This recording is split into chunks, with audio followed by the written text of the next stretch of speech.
Hello everyone, स्वागत है आपका हमारे चैनल परफेक्ट फार्मेसी पे। मैं हूं सुनीता कंवर और आज के वीडियो के अंदर हम जो मेडिसिनल केमिस्ट्री फर्स्ट सब्जेक्ट है, जो कि हमारा फोर्थ सेमेस्टर का सब्जेक्ट है, इसके जो इंपॉर्टेंट क्वेश्चंस या फिर इंपॉर्टेंट टॉपिक्स है एग्जाम पॉइंट ऑफ व्यू से, वो हम आज के वीडियो के अंदर जानेंगे। सो यूनिट वाइज हम लोग देखेंगे यूनिट फर्स्ट के अंदर क्या क्या इंपॉर्टेंट है, इस तरीके से सारी यूनिट के अंदर जो हम लोग देखेंगे कि कौन कौन से क्वेश्चन या फिर टॉपिक्स जो एग्जाम के लिए बहुत ज़्यादा इंपॉर्टेंट है। इसकी PDF जो है वो आपको टेलीग्राम चैनल पर मिल जाएगी, तो आप वहाँ जा करके चेक कर सकते हैं। एंड इससे पहले ऑर्गेनिक केमिस्ट्री जो है उसके इंपॉर्टेंट क्वेश्चंस या टॉपिक्स जो हम ऑलरेडी अपलोड कर चुके हैं चैनल पे, तो वो भी आप जा करके चेक कर सकते हैं। तो चलिए सबसे पहले हम लोग देखते हैं कि यूनिट फर्स्ट के अंदर जो है क्या क्या टॉपिक्स इंपॉर्टेंट है।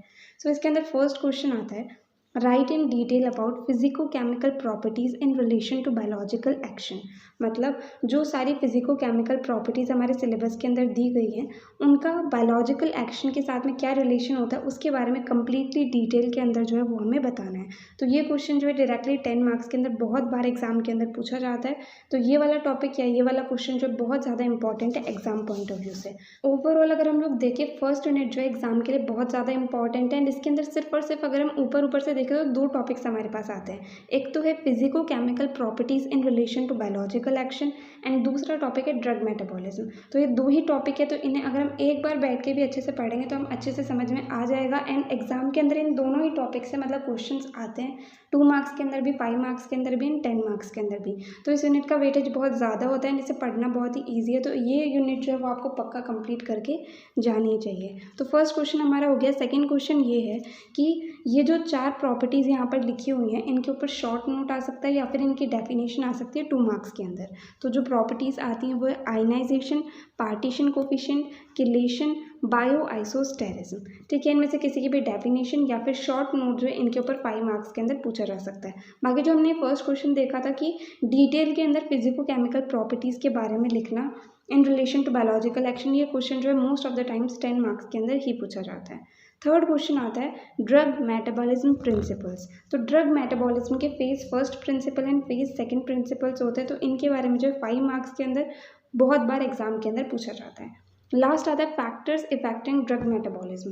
तो ड्रग मेटाबॉलिज्म को इफेक्ट करने वाले जो भी फैक्टर्स आते हैं, इनके बारे में भी जो है 5 मार्क्स के अंदर बहुत बार या फिर ये कहीं हर बार एग्जाम के अंदर पूछा जाता है। तो इसलिए फर्स्ट यूनिट के अंदर मेन हमारे पास 2 ही टॉपिक्स हैं, ये दोनों ही एग्जाम के अंदर बहुत बार पूछे जाते हैं। तो इसलिए फर्स्ट यूनिट तो हमें अच्छे से पढ़ के जानी चाहिए। ठीक है, तो ये फर्स्ट यूनिट के थे इंपॉर्टेंट क्वेश्चन से इंपॉर्टेंट टॉपिक्स। नेक्स्ट हम लोग देखते हैं यूनिट सेकेंड के अंदर। तो इसके अंदर सबसे फर्स्ट क्वेश्चन आता है, give biosynthesis and catabolism of catechol amines. So जो कैटिकॉल अमीन्स होते हैं, इनका बायोसिंथेसिस किस तरीके से होता है एंड इनका कैटाबॉलिज्म किस तरीके से होता है। तो ये क्वेश्चन जो है 2 मार्क्स के अंदर, 5 मार्क्स के अंदर एंड 10 मार्क्स के अंदर, तीनों के अंदर ही पूछा जाता है। जो मैंने previous year question papers upload करे हुए हैं उसके अंदर अगर आप देखेंगे तो ये क्वेश्चन जो है वो पूछा जाता है एंड बहुत बार पूछा जाता है। तो इस वजह से ये चीज़ हमें आनी चाहिए कि कैटिकॉल अमीन्स जो है उनका बायोसिंथेसिस किस तरीके से होता है और उनका कैटाबॉलिज्म जो है वो किस तरीके से होता है।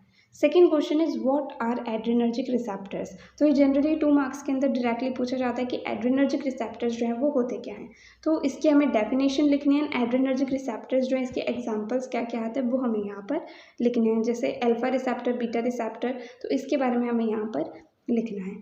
Third question is give SAR of sympathomimetic agents. तो जो सिम्पैथोमिमेटिक एजेंट्स है इसका जो स्ट्रक्चर एक्टिविटी रिलेशनशिप है वो हमें यहाँ पर लिखना होगा। तो ये question most of the times 5 marks के अंदर पूछा जाता है या फिर क्लासिफिकेशन के साथ SAR पूछा जाता है 10 मार्क्स के अंदर। Next question is classify sympathomimetic agents, give structural examples, give synthetic scheme of salbutamol. सबसे पहले सिम्पैथोमिमेटिक एजेंट्स जो है उनका क्लासिफिकेशन हमें लिखना है। तो उसके लिए सबसे पहले हम जो टेबल आती है क्लासिफिकेशन की वो बना देंगे, ड्रग्स सारी जो है उनके एग्जाम्पल्स वहाँ पर लिख देंगे। देन लिखा है गिव स्ट्रक्चरल एग्जाम्पल्स। तो हमारे सिलेबस के अंदर बहुत सारी ड्रग्स दी गई हुई हैं, तो ये नहीं है कि आपको सबके ही स्ट्रक्चर यहाँ पर बनाने हैं। हर एक क्लास के अंदर 2-2 ड्रग्स के एग्जाम्पल भी अगर आप बनाएंगे तो वो भी बहुत है। मतलब कोई भी एक क्लासिफिकेशन है, जैसे कि सिम्पैथोमिमेटिक एजेंट्स का क्लासिफिकेशन है, तो इसके अंदर अगर आप 5 से 10 स्ट्रक्चर बनाएंगे वो भी बहुत है। मतलब मिनिमम अगर आप 5 स्ट्रक्चर बनाते हैं वो भी बहुत रहेगा, ऐसा नहीं है कि उससे आपके मार्क्स कट जाएंगे। तो इसलिए बहुत ज़्यादा लोड लेने की ज़रूरत नहीं है। हर एक क्लासिफिकेशन के अंदर से सिर्फ और सिर्फ 5 स्ट्रक्चर जो हम लोग अच्छे से लर्न कर सकते हैं, वही 5 स्ट्रक्चर जो हम लोग वहाँ पर बना के आ सकते हैं। ठीक है, एंड इसके अंदर दिया गया है कि गिव सिंथेटिक स्कीम ऑफ साल्ब्यूटामॉल। तो साल्ब्यूटामॉल जो है इसका सिंथेसिस किस तरीके से होगा वो भी हमें यहाँ पर बताना है। ठीक है, next is give synthesis of phenylephrine. तो फिनाइलएफ्रीन जो है इसका सिंथेसिस किस तरीके से होगा, इसकी सिंथेटिक स्कीम जो है वो यहाँ पर बतानी है। तो सिंथेसिस का क्वेश्चन 2 मार्क्स के अंदर भी पूछा जा सकता है एंड 5 मार्क्स के अंदर भी पूछा जा सकता है। बाकी जो है 4th क्वेश्चन था ये कंप्लीट 10 मार्क्स का क्वेश्चन बनता है। Next question is classify adrenergic antagonist. तो एड्रेनर्जिक एंटागोनिस्ट जो है मतलब जिन्हें हम सिंपैथोलाइटिक एजेंट्स कहते हैं, इनका क्लासिफिकेशन हमें बताना है। देन स्ट्रक्चर एक्टिविटी रिलेशनशिप बताना है बीटा ब्लॉकर्स का। तो ये पूरा क्वेश्चन जो है 10 मार्क्स का बनता है। Next question is give synthetic scheme of tolazoline. तो टोलाजोलिन जो है इसका सिंथेसिस किस तरीके से होगा वो हमें यहाँ पर बताना है। तो ये क्वेश्चन 2 मार्क्स के अंदर एंड 5 मार्क्स के अंदर पूछा जा सकता है। Next is give synthesis of propranolol. Propranolol जो है इसका सिंथेसिस किस तरीके से होता है वो हमें यहाँ पर बताना है। तो ये क्वेश्चन भी 2 मार्क्स के अंदर या फिर 5 मार्क्स के अंदर जो है वो पूछा जाता है। ठीक है, तो इस तरीके से ये सारे जो है यूनिट 2 के इंपॉर्टेंट क्वेश्चन थे जो कि एग्जाम के अंदर पूछे जा सकते हैं। तो इसके अंदर मेनली 2 क्लासिफिकेशन हमें लर्न करने हैं, देन 2 SAR हमें लर्न करने हैं एंड उसके अलावा इस यूनिट के अंदर 4 सिंथेसिस है वो हमें पढ़ने हैं। ठीक है, एंड 4 तो सिंथेसिस वाले स्ट्रक्चर हमें याद हो ही जाएंगे, उसके अलावा भी 2-4 स्ट्रक्चर जो है वो हमें लर्न करने होंगे। तो इस तरीके से जो ये होती है कंप्लीट यूनिट 2। नाउ नेक्स्ट हम लोग देखते हैं यूनिट 3 के इंपॉर्टेंट क्वेश्चंस या फिर important topics. First question is give biosynthesis and catabolism of acetyl choline. Acetyl choline जो है जो कि कोलिनर्जिक न्यूरोट्रांसमीटर होता है, इसका बायोसिंथेसिस किस तरीके से होगा एंड इसका कैटाबॉलिज्म किस तरीके से होगा वो हमें यहाँ पर बताना है। तो ये क्वेश्चन 2 मार्क्स के अंदर या फिर 5 मार्क्स के अंदर पूछा जा सकता है। Next is classify parasympathomimetic agents, give structural examples and give synthetic scheme of neostigmine. So parasympathomimetic agents को सबसे पहले क्लासीफाई करना है, तो कंप्लीट टेबल जो है वो यहाँ पर बन जाएगी। उसके बाद में स्ट्रक्चरल एग्जांपल्स देने हैं। तो मैंने बताया था कि आपको सारे के सारे जितने भी किसी क्लास के अंदर ड्रग्स दी गई हैं उनके सबके स्ट्रक्चर लर्न करने की ज़रूरत नहीं है। हर एक क्लास के अंदर आप 2-2 जो स्ट्रक्चर है वो लर्न कर सकते हैं। मतलब जैसे पैरासिम्पैथोमिमेटिक एजेंट्स का क्लासिफिकेशन है तो उसके अंदर 3 से 4 क्लासेज आ रही है, तो हर एक क्लास के अंदर सिर्फ 2-2 स्ट्रक्चर्स आप लोग लर्न करेंगे तो वो बहुत रहेगा। तो मिनिमम कोई भी क्लासिफिकेशन उसके नीचे 5 स्ट्रक्चर जो आप बना के आ सकते हैं वो जो है वो सफिशिएंट रहेगा। देन इसके अंदर नियोस्टिग्मिन जो है इसकी सिंथेटिक स्कीम देनी है, मतलब नियोस्टिग्मिन का सिंथेसिस किस तरीके से होता है वो यहाँ पर बताना है। ये क्वेश्चन जो है कंप्लीट 10 मार्क्स के अंदर बनता है। Next is give SAR of parasympathomimetic agents. तो पैरासिम्पैथोमिमेटिक एजेंट्स का जो स्ट्रक्चर एक्टिविटी रिलेशनशिप है, मतलब इसका जनरल स्ट्रक्चर हम लोग बना देंगे। उसके बाद में कहाँ कहाँ पर क्या क्या चेंजेस कर सकते हैं, चेंजेस करने से एक्टिविटी इंक्रीज होगी डिक्रीज होगी, क्या चेंज आएगा एक्टिविटी के ऊपर, वो सारी चीज़ें जो है वो इसके अंदर आ जाएगी। ये क्वेश्चन जो है ये भी 5 मार्क्स के अंदर बनता है। Next is give synthesis of carbachol. Carbachol जो है इसका सिंथेसिस किस तरीके से होगा वो हमें यहाँ पर बताना है। तो इसका जो है सिंथेसिस वाला क्वेश्चन है 2 मार्क्स के अंदर या फिर 5 मार्क्स के अंदर पूछा जा सकता है। Next is classify cholinergic blocking agents, give SAR of cholinolytic agents. तो जो कोलिनर्जिक ब्लॉकिंग एजेंट्स है सबसे पहले इसका क्लासिफिकेशन बताना है। तो क्लासिफिकेशन के अंदर हम लोग टेबल बना देंगे, इन साथ में कुछ जो ड्रग्स हैं उनके स्ट्रक्चर भी हम लोग नीचे बना देंगे। उसके बाद में स्ट्रक्चर एक्टिविटी रिलेशनशिप बताना है कोलिनोलाइटिक एजेंट्स का। तो कोलिनोलाइटिक एजेंट्स कोलिनर्जिक ब्लॉकिंग एजेंट्स दोनों सेम ही होते हैं, तो इसका स्ट्रक्चर एक्टिविटी रिलेशनशिप हम लोग यहाँ पर लिख देंगे। तो ये क्वेश्चन जो है ये भी 10 मार्क्स का बनता है। देन इसके बाद में गिव सिंथेसिस ऑफ, तो इन तीनों में से किसी का भी सिंथेसिस जो है वो पूछा जा सकता है 2 मार्क्स के अंदर या 5 मार्क्स के अंदर। तो सिंथेसिस हम लोगों को इन तीनों ही कंपाउंड्स का आना चाहिए, इप्राट्रोपियम ब्रोमाइड का भी, डाइसाइक्लोमाइन हाइड्रोक्लोराइड का एंड प्रोसाइक्लिडिन हाइड्रोक्लोराइड का। ठीक है, इन सबका ही सिंथेसिस अच्छे से आना चाहिए। तो ये थे सारे यूनिट 3 के इंपॉर्टेंट क्वेश्चंस या फिर इंपॉर्टेंट टॉपिक्स। नेक्स्ट आते हैं यूनिट 4। तो यूनिट 4 जो है इसके अंदर हमारे पास 3 क्लासेस जो है ड्रग्स की वो है, एक तो है सिडेटिव्स एंड हिप्नोटिक्स, एक है एंटीसाइकोटिक्स एंड एक है एंटी कन्वल्सेंट। तो इन तीनों में से किसी का भी क्लासिफिकेशन जो है वो डायरेक्टली एग्जाम के अंदर पूछा जा सकता है।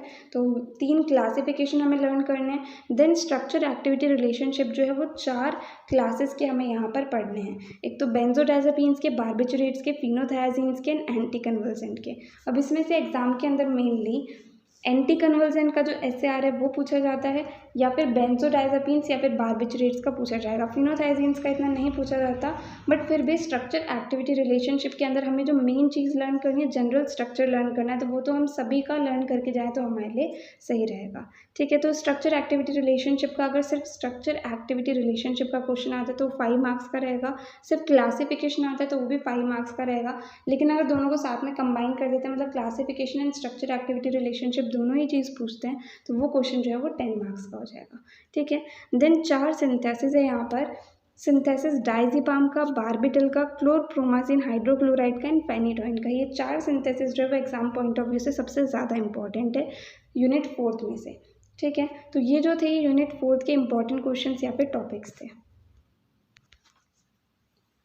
नाउ लास्ट हम लोग डिस्कस करते हैं यूनिट 5 के बारे में। तो यूनिट 5 के अंदर 3 क्लासिफिकेशन आते हैं, जनरल एनेस्थेटिक्स का, देन सेकेंड है नार्कोटिक एनाल्जेसिक और अफीड एनाल्जेसिक का, एंड थर्ड है एंटी इन्फ्लामेटरी एजेंट्स का। तो इन तीनों में से जो सबसे ज़्यादा इंपॉर्टेंट क्लासिफिकेशन जो एग्जाम के अंदर मोस्ट ऑफ द टाइम्स पूछा जाता है वो है जनरल एनेस्थेटिक्स का।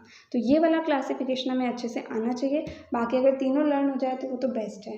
ठीक है, इसके बाद में स्ट्रक्चर एक्टिविटी रिलेशनशिप इस यूनिट के अंदर सिर्फ और सिर्फ एक ही है, जो कि मॉर्फिन एनालॉग्स का। ठीक है, तो ये जो है स्ट्रक्चर एक्टिविटी रिलेशनशिप एग्जाम के अंदर 2-3 एग्जाम्स के अंदर पूछा गया है, तो इस वजह से ये जो है वो अच्छे से आना चाहिए। लास्ट है सिंथेसिस। तो इसके अंदर से 4 सिंथेसिस जो है वो सबसे ज़्यादा इंपॉर्टेंट है।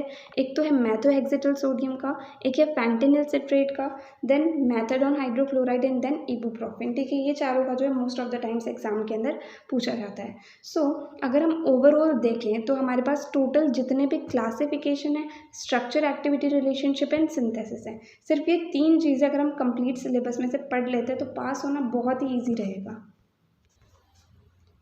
तो अगर हम मेडिसिनल केमिस्ट्री का सिलेबस देखते हैं तो हमें लगता है बहुत बड़ा सिलेबस है, इसके अंदर इतनी सारी ड्रग्स हैं एंड ये है एंड वो है, तो हमारा दिमाग थोड़ा सा ख़राब हो जाता है कि हम लोग कैसे पूरा सिलेबस कवर करेंगे। लेकिन अगर हम इसको ध्यान से देखें तो फर्स्ट यूनिट तो बहुत ईजी है, वो आपको पढ़ के जानी है क्योंकि एग्जाम के लिए बहुत ज़्यादा इंपॉर्टेंट है। ठीक है, उसके अलावा बाकी की 4 यूनिट्स में हम लोग देखें तो टोटल 10 क्लासिफिकेशन है। उन क्लासिफिकेशन को आप लोग एक साथ लिख लो। ठीक है, देन उनके बाद में हर एक क्लासिफिकेशन को लर्न करो। एक दिन के अंदर 2 क्लासिफिकेशन आप लोग लर्न कर सकते हैं। उसके बाद में क्या करें कि डेली के डेली क्लासिफिकेशन को रिवाइज करना बहुत ज़्यादा ज़रूरी है। तो एग्ज़ाम से 10-15 दिन पहले आप लोग क्लासिफिकेशन लेकर के बैठे, उन्हें लर्न करें एंड उसके बाद में उसे टाइम टू टाइम रिवाइज करना जो है वो सबसे ज़्यादा इंपॉर्टेंट है। तो इस तरीके से 10 क्लासिफिकेशन है।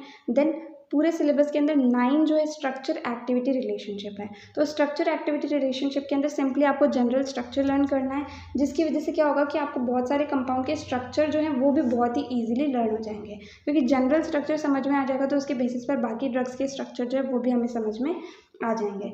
देन उसके बाद में 22 जो है सिंथेसिस है टोटल सिलेबस के अंदर। तो 22 के 22 सिंथेसिस जो है वो बहुत ज़्यादा इंपॉर्टेंट नहीं है, लेकिन फिर भी आप लोग कोशिश करें कि सारे पढ़ के जाएं, क्योंकि क्या होता है कभी कभी एग्जाम में हम 2-4 सिंथेसिस छोड़ के जाते हैं और वही एग्जाम के अंदर आ जाता है तो बहुत ही बुरा लगता है। तो इसलिए जितना हो सके आप कोशिश पूरी करें कि आप ये 10 क्लासिफिकेशन, 9 SAR और 22 सिंथेसिस जो उन्हें एक जगह लिख लें एंड देन उसके बाद में उसे अच्छे से पढ़ के जाएँ।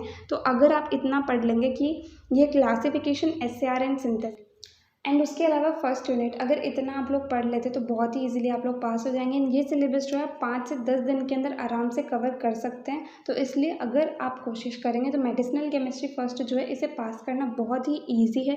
बस ये आपको कुछ दिन जो है बहुत ही अच्छे से मेहनत करनी होगी। ठीक है, तो यहाँ पर जो हमें आज के वीडियो के अंदर टॉपिक डिस्कस करना था, मेडिसिनल केमिस्ट्री फर्स्ट को आप किस तरीके से ईजिली पास कर सकें, या फिर सारे इंपॉर्टेंट टॉपिक्स एंड क्वेश्चन जो है वो हमने इस वीडियो के अंदर बता दिए हैं। अगर आपको फिर भी इस वीडियो के अंदर कोई भी डाउट आया तो आप कमेंट सेक्शन में पूछ सकते हैं। और अगर आपको वीडियो हेल्पफुल लगी तो प्लीज़ आप इस वीडियो को लाइक करना, अपने फ्रेंड्स के साथ भी शेयर करना और चैनल को सब्सक्राइब करना। थैंक यू सो मच इस वीडियो को एंड तक देखने के लिए एंड चैनल को सपोर्ट करने के लिए।